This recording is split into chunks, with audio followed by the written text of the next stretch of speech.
What was the best thing I ever did to 10 times my income?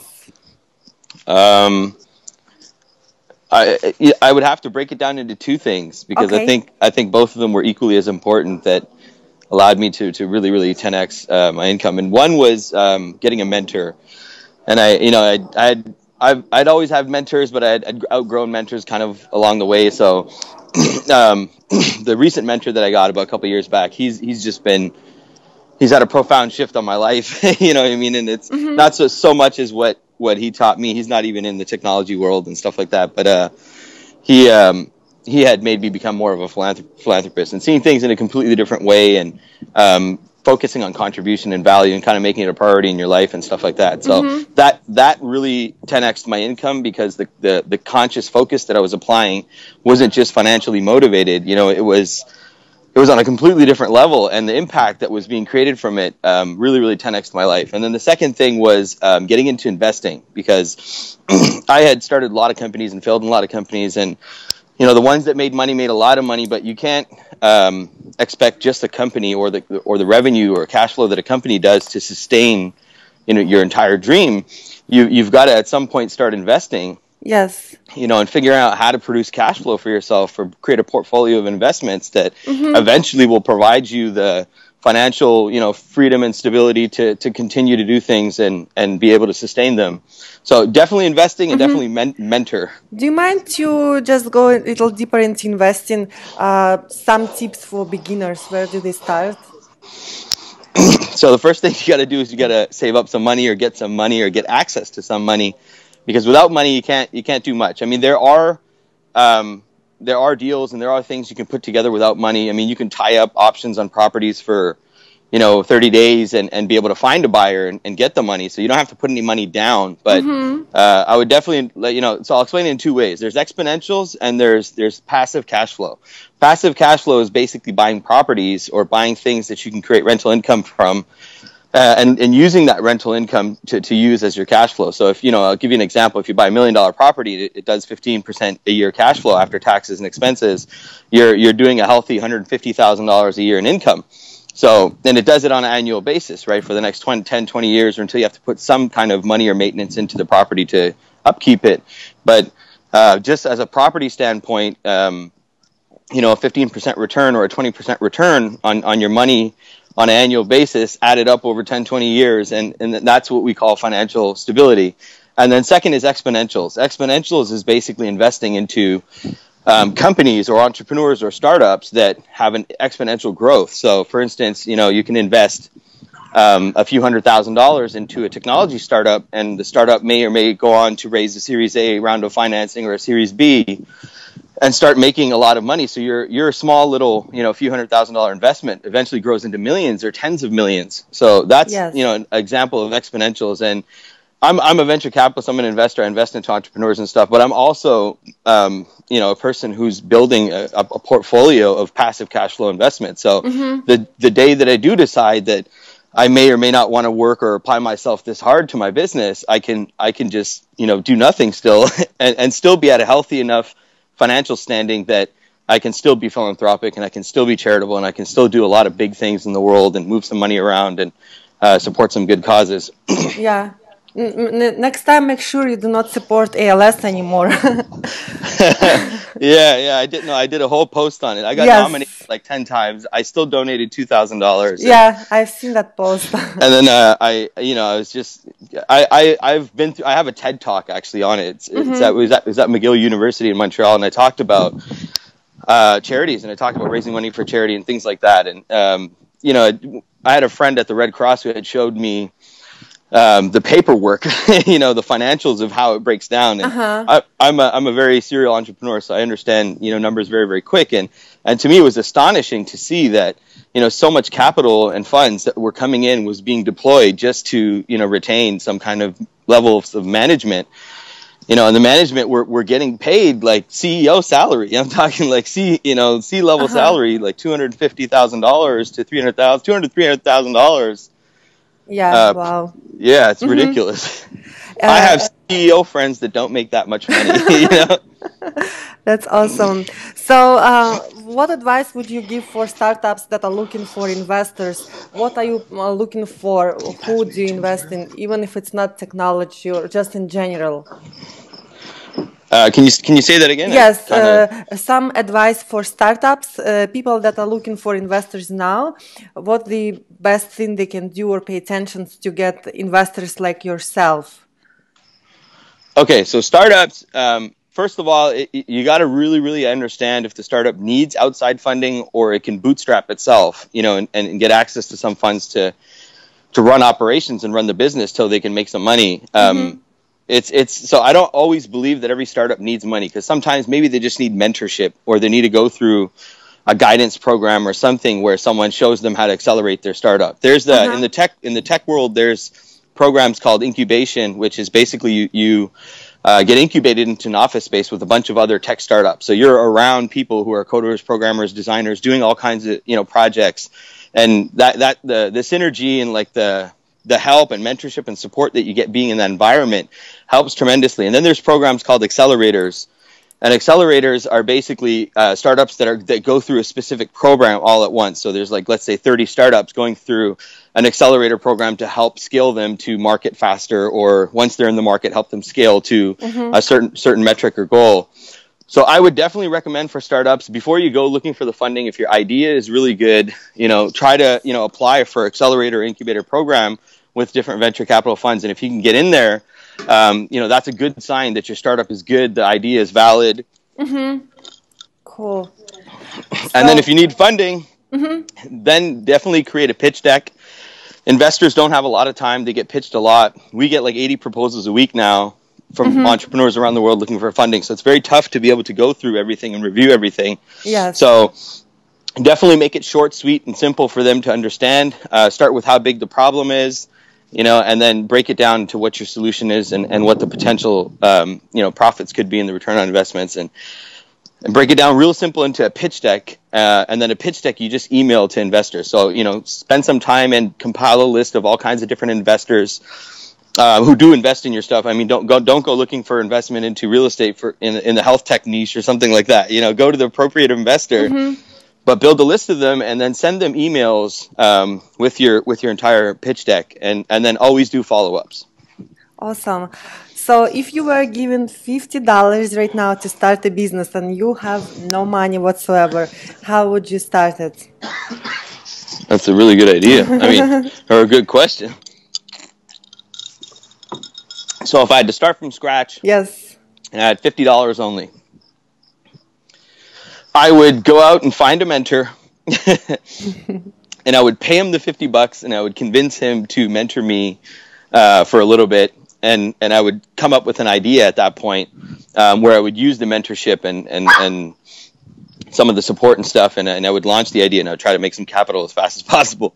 So I would definitely find someone who I can invest that money into, who would probably help me find something that I can do to make more money. Is there any rituals you do every day to keep your mind sharp or keep you in physical health? Something you do every day? Yeah. When I get up, I don't start my work right away. I don't start answering emails or anything like that. I actually get up and I do something for my body and I do something for my mind to kind of put my body in a cardio state all day and to put my mind on a thinking treadmill pretty much all day. So once I do those two things, then I'll get to work. I also do daily reminders. So anyone can do this. It's in your iPhone. You can just go to the reminders app and basically click the icon, set reminders, and you can tell Siri, you can say, hey, Siri, set a reminder for 9 a.m. every day to be grateful for my life, or set a reminder to be appreciative for something, or set a reminder to thank some of my staff, or set a reminder to get a gift for someone, and different things like that. So I set 24 reminders for myself every day. They go off one every hour, and then sometimes I'm too busy, I'm not able to get to them, but when I'm not too busy, I try to get to as many as I can throughout the day, and it makes me appreciative and grateful for the position that I'm in and the impact that I'm making and the people that are around me. And that appreciation goes a long way towards, seizing greater opportunities or doing bigger and better things. That's great. What is the biggest difference between a successful or world-class mentality and an average mentality? It's really mindset. Mm-hmm. World class have this unbelievable mindset. They're overly positive. They're overly optimistic. They take negative things that happen and always turn them into positive things. They don't ask how, they ask how can I, you know what I mean? They look at things in a completely different way. And I think in order to be world class, your mindset, it's impossible to be world class without your mindset at a certain level of positivity or a certain level of operating. Mm-hmm. And then once their mindset grows, they surround themselves with other people who are also at an elevated mindset, and other people who are also doing great things and are super conscious of the world and a lot of, business and economics and technology and all these type of things. So when you surround yourself with people who are at an elevated mindset than yours, it really, really pushes your mind to grow. It's like a muscle, and if you work out with a training partner and the training partner works out much heavier and stronger than you're always playing catch up, and you're always trying to push yourself so that you can grow. And the result of that is you just keep growing and growing and growing. And so surrounding yourself with the right people and making sure that, your mindset really is a world-class mindset. Mm-hmm. That's cool. What is the most important question to ask a mentor? Wow. That's a really good one. What's the most important question to ask a mentor? Man, that's a really difficult one. I've actually never even thought of that. I would definitely want to know, to ask the mentor exactly what they see in me. I would want to see if they can recognize something greater or they can see some greater potential or something. Mm-hmm. So I'd really want to know, what the mentor sees in me, what it is that he sees I am right now and what I can do and what do I do wrong and what does he think I have the potential to do right. Mm-hmm. Thank you. If you would interview 3 successful people, who would they be? Oh man, that's a pretty easy one. So definitely interview Bill Gates. He's been my idol almost since I was a little kid, pretty much. So mm-hmm. Definitely Bill Gates. I would definitely interview Richard Branson. I think he's a really eccentric entrepreneur, a lot like myself, and I think I would probably, number 3 is like a toss-up between Anthony Robbins or Elon Musk. I think Elon Musk is just a genius, and Anthony Robbins is just a genius as well. So, but they're both equally doing some amazing things in the world. So, mm-hmm. What is success to you personally? Success is to be able to dream up a lifestyle that you want to create for yourself, in every detail that you want, friends, mm-hmm. family, money, relationships, properties or traveling or, whatever you want, and be able to live that lifestyle every single day to the best of your ability, and to accept the good and the bad with that lifestyle. Mm-hmm. That's and to powerful. to be able to do literally anything that you want, but committing to it. And if you can commit to it every day and do that, I think, and try your best every day, I think that's success. So did you envision and you had dreams of the lifestyle you have right now, or you actually exceeded your dreams?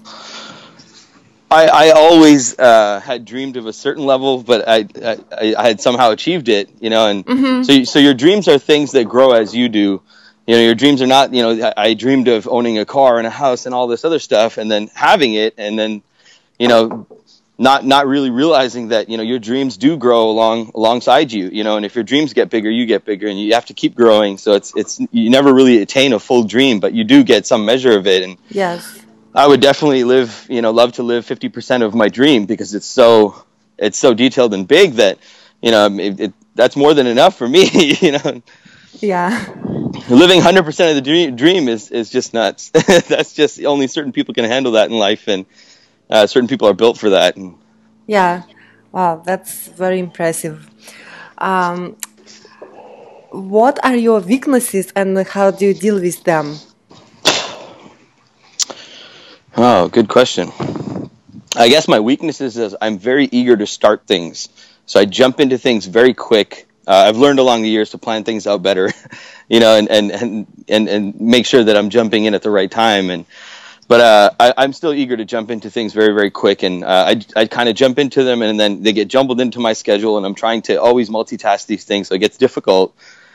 And I guess another weakness is I've had a great ability to recruit and great talent, but I'd like to increase that ability, because I think that's where a person really is able to build something great, and really be able to achieve a dream. A dream is impossible without people. Yes. And if and we don't sell products and services. It's just people buying something from people.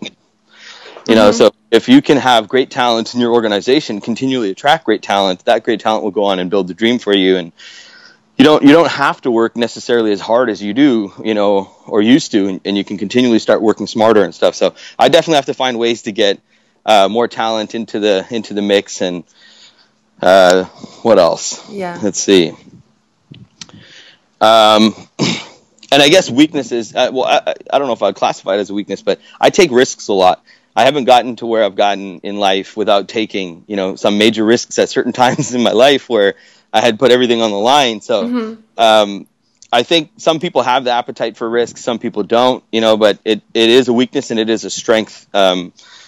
So I would classify it as both, but it in one sense it is a weakness, because you once again you're very eager to do things, and you take big risks, and sometimes those risks result in major losses. Yeah. I have seen your post where you say that you're in the top 1% of income earners, but in 99% of your happiness level. Are you still at that level, or did you improve? Can you tell us more? Well, I've been improving on it, weekly, daily, weekly, monthly, yearly. I've put in place a really good plan to figure out what truly makes me happy, and what would make me happy. And then I'm kind of designing this life around doing more of those things. Like, for example, just the appreciativeness and the gratefulness and like the reminders and things like that. That's a small example of something I didn't used to do before that I had started doing recently. And it's been wonderful. It's been amazing to be in a state where you're very conscious of everything around you, and you're very conscious of people and feelings, and you're very conscious of opportunities and things where you can help other people. Yeah. Have you ever thought of running for political office? That's funny. No, I actually never did. I kind of broke life down in three ways. I said either you can be, really, really powerful, which politics does give, and or you could be really, really famous, which being a celeb and things like that would give, or you can be really, really wealthy, and being a celeb is you have no privacy. Life is just too crazy, and you have to live a completely different life. So sometimes a life you don't want to live. You feel very discomforting trying to live in, and with power corrupts absolutely. So the more power you get, the more you want. And you just keep trying to get more and more power, and you're never satisfied with the power that you have. So it's almost like a disease. And then wealth, you have the opportunity to do whatever you want with that wealth. You can be charitable, you can be philanthropic, and wealth is, I call it a really big headache, but a headache that, you can take an Advil for, or something like that to kind of tie yourself over. It's a headache that does depress you and does run you through circles and does burn you down and things like that. But you eventually get to also live a life that, most people just don't have the fortitude to try to live, and you get to do pretty much anything that you want. And money, I've always found money. I mean, celebrities go broke. People who have power sometimes don't have money either, but people who have money can always do things with money that can buy celebrityness or buy power or things like that. I mean, if you look at the world's biggest companies, all the lobbyists that they have on Capitol Hill and all the stuff that they're doing to, make sure pharmaceuticals and drugs and all these other things are lobbied for, that they can get away with making billions and billions of dollars. It happens every day in our reality with governments and things like that. So, not saying that's morally right or ethically or anything like that, but I mean, it's the world we live in, unfortunately, and it's ruled by money. Great. So what's your biggest fear? Oh man, I've thought about this one a lot. And I used to be afraid of different things at different times, but I've been able to conquer a lot of different fears.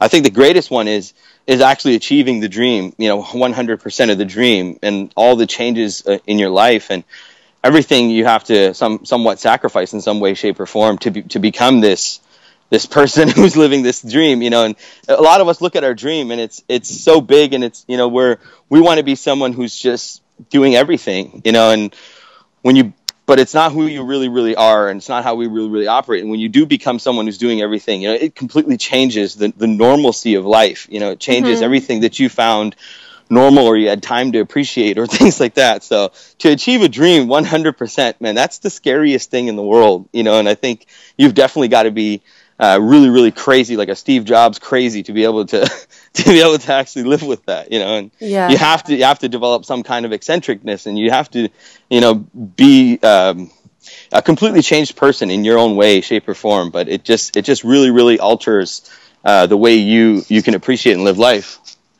Yeah. Do you belong to a 5 a.m. club? Do you sleep just several hours and work 20 hours? Yeah. I studied sleep cycles, and I tried to find which one works best for my body. I was a zombie for a couple of months trying to, experiment with different sleep cycles, but I eventually found the one that works best for me, and that's about 4 hours a night and about a 45-minute to an hour nap in the daytime between 2 and 4.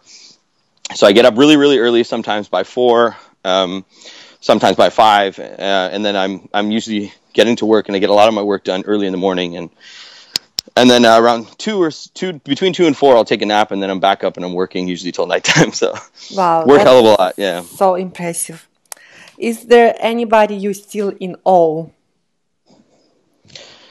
Is there anybody of whom you are still in awe? Yeah, somebody of whom I'm still in awe. I would definitely have to say Bill Gates. I've been in awe of this guy since I was a kid, and at one point he peaked at like $100 billion, and he gave $30 billion something dollars to his foundation, and now he's still the richest guy in the world. So he gave away, a hell of a lot of money that, most people would never ever, and he's tackling world problems. He's being philanthropic. He's trying to he almost solved polio, and he's trying to do a lot of really cool things around the world to save lives and save education and things like that. And I think that's ultimately where I want to get to in life. And I just think that, by contributing and giving so much, you will continually get so much in your life, and you'll always have more to give and contribute, because the blessings and the good karma and everything that comes with being so charitable, is endless. It's like you're doing a business transaction with God, and you're saying, I'm going to do all this stuff. And God's saying, well, if you keep doing that, then I'll keep, giving you everything that you want, Yes. It's really, really cool. Yeah, definitely Bill Gates. Beautiful. So just in a few words, what can you say for us to motivate entrepreneurs that just starting or startups? I would say definitely try to find out what your dream is. You don't fight for something that's unrecognized or that you don't know. But if you do have something in detail, when you fall in love, you go through every detail of the person, and you fight for that person because you know all the details, you know what you're in for pretty much. And with your dream, it's the same thing. So if you know all the details of your dream, you know what you're trying to do, down to the wealth, down to the relationships, down to the impact, down to the, philanthropic or charitable stuff. And then you're in a completely different elevated mindset position than other people. It's like that's when you get your calling. And until people get their calling or their purpose, they don't really fight for things in life. They let the challenges or the difficulties take them back to comfort, or take them back to giving up and things like that. So definitely identify everything that your dream is about, down in as many details as possible. And that will make you fight for something. That will be your purpose. And once you recognize that in yourself, you'll find the opportunity or the business or the idea or the product or service, and then you'll go out there and you'll find everything else you need, the capital, the resources, the connections to actually put it together. So, outstanding. Thank you so much, Con. You're welcome.